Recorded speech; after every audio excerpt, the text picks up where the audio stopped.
the north coast, the Romans never would gain a foothold in the highlands, and Hadrian would eventually give up the ghost for good, building his wall to separate civilization from the trackless wilds of the north.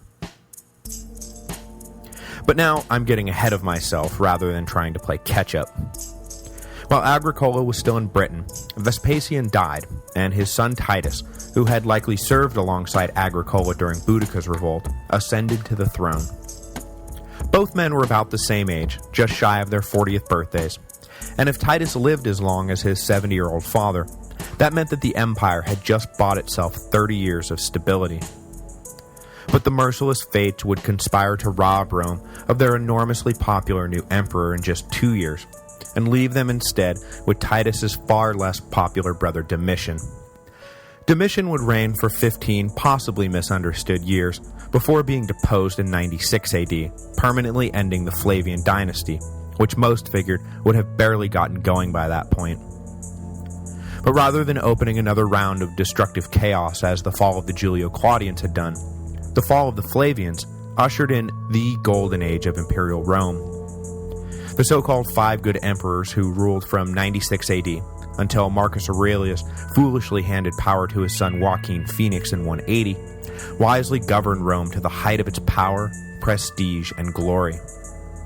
But I'm getting ahead of myself again, so without further ado, on to the short, happy reign of Titus Flavius Vespasianus. Titus was born in 39 AD, and was raised in Rome in the shadow of the imperial court. He was a friend and schoolmate of Claudius's brother Britannicus, and Suetonius goes so far as to report that Titus was by his friend's side when Britannicus drank Nero's poison in 55 AD. Young Titus showed enormous promise and excelled at both oratory and sports. He began his public career as soon as he could, and in 57 AD was elected military tribune, the first step up the cursus honorum, and was assigned to a post in Germania. 2 years later, he was transferred to his father's old stomping ground in Britannia to aid in the suppression of Boudicca's revolt, where, as I said, he likely served alongside Agricola, though whether the two actually knew each other at this point is debatable. In 63, he returned to Rome and married for the first time, but his wife died in 65 after bearing him a daughter. He remarried in 65, but the family of his second wife was deeply involved in the Pisonian conspiracy against Nero, and Titus prudently sued for divorce. Curiously, for a man of his time, Titus never again remarried, though he was not without romantic company, as we will soon see. When Vespasian was assigned by Nero to suppress the Jewish revolt in late 66 AD, he took his 27-year-old son with him to serve on staff. The young man distinguished himself not only as a strategist and tactician, but also as a diplomat. As we now know, the governor of Syria, Mucianus, was a key early supporter of Vespasian's bid for the throne, but initially the two men had gotten off on the wrong foot. Vespasian took his orders to mean that he had overall command of the East and could do whatever came into his head as long as it meant winning the war in Judea, even if it meant encroaching into what Mucianus felt was his ultimate authority in Syria. Vespasian sent Titus to Antioch to soothe Mucianus's ruffled feathers, and the young commander was so successful that Mucianus not only dropped his complaints, but became a staunch Flavian supporter. This was no doubt at the forefront of Vespasian's mind when he sent Titus to meet with Galba after the latter's non-response to Vespasian's friendly overtures in 68 AD. Who knows, Titus might make such an impression on the new emperor that Galba will be inclined to adopt him as heir. But as we noted, Titus had only made it as far as Greece before Galba was assassinated, and he quickly returned to the safety of the East. When Vespasian decided to follow the advice of his new BFF Mucianus and accept the title of emperor in mid-69, he handed responsibility for the Jewish revolt to Titus, who, as we saw last week, brought it to a swift conclusion. With the main action over, Titus followed his father back to Rome, and when he arrived, was awarded a full triumph for his smashing victory in Jerusalem. Vespasian decided to keep Titus close by his side in Rome and involve him in every aspect of imperial administration. It was a foregone conclusion that Titus would be emperor himself one day and needed the experience, but Vespasian also needed someone he could trust implicitly right there by his side. Though history records Vespasian's reign as one relatively free from internal dissent, there was no guarantee at the beginning that this was going to be the case. Titus was not only given the title Caesar, along with his younger brother Domitian, but he also shared in his father's tribunician power, served as imperial secretary, and perhaps, most important of all, was made prefect of the Praetorian Guard.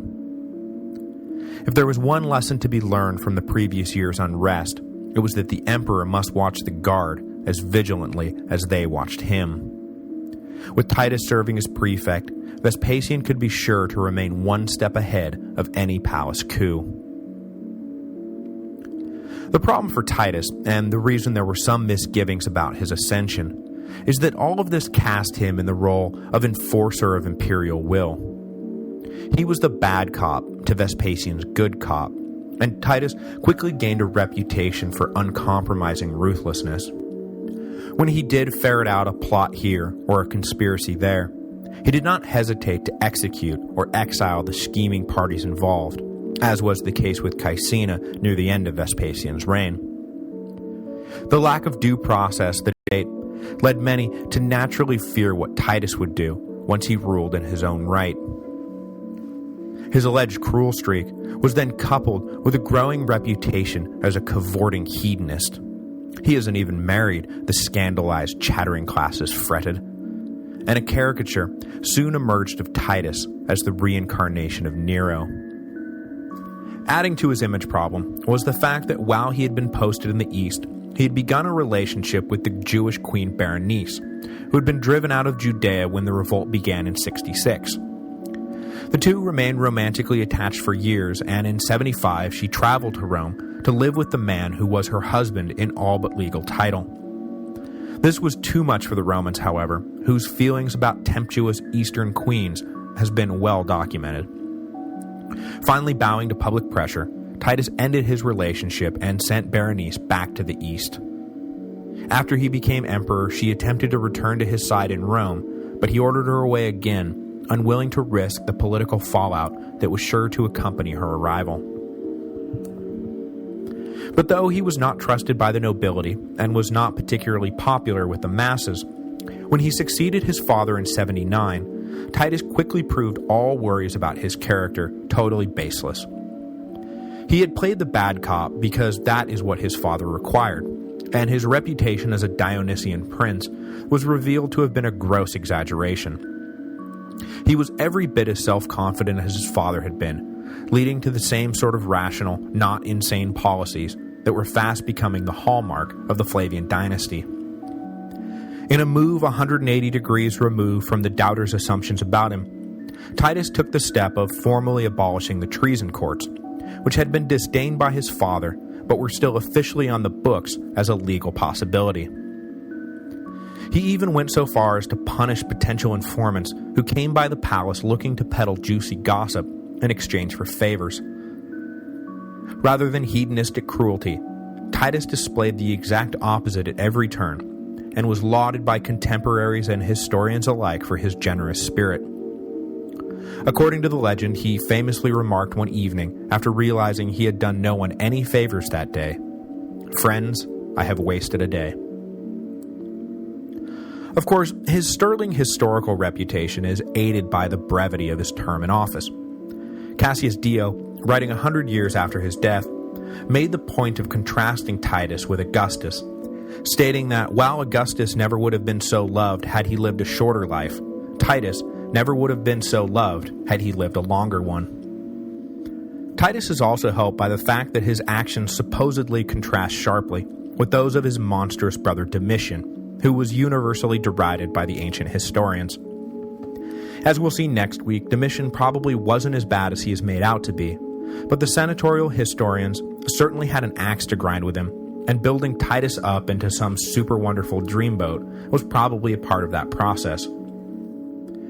This is not to diminish Titus too much, just to say that when it comes to judging him, we have a pretty small sample size to work with and a pretty biased panel of judges. An early test of his character came in either August or October 79 AD, depending on who you talk to, when Mount Vesuvius, situated off the Bay of Naples, suddenly erupted, burying the surrounding countryside in 60 feet of ash and volcanic rock. Famously, the resort town of Pompeii was utterly destroyed, but we should not forget that numerous Campanian cities perished at the same time. It is estimated that somewhere between 10 and 25,000 people lost their lives, including Pliny the Elder, the great naturalist who died attempting a rescue operation in the aftermath of the initial blast. Though the disaster was of course a great tragedy, today we remember Pompeii primarily for the archaeological ruins that were left behind. The volcanic fallout turned the resort town into a near-perfect time capsule, and a great deal of our understanding about daily life in first-century Rome comes from the preserved remains. Pompeii remains high on my list of places to visit before I die. Titus, however, did not dwell on what a marvelous archaeological site had just been created, and was quick to appoint 2 ex-consuls to lead a relief effort, and donated huge sums out of the imperial treasury to aid with first the cleanup and then the reconstruction of the devastated area. He was able to visit the ruined site of Pompeii twice before he died, and it was on that second visit that another disaster struck that again proved Titus's generosity of spirit. In the spring of 80 AD, a huge fire broke out that, while it did not match the Great Fire in sheer destructive force, did serious damage to the capital and felled a number of important buildings, including the original Pantheon that had been built by Marcus Agrippa. Titus rushed back to the city and once again set the full weight of the imperial treasury to the task of helping the victims. His response to these crises endeared him to the Romans at all levels of society, as natural disasters of this sort do not distinguish between social classes, and everyone needed the emperor's help.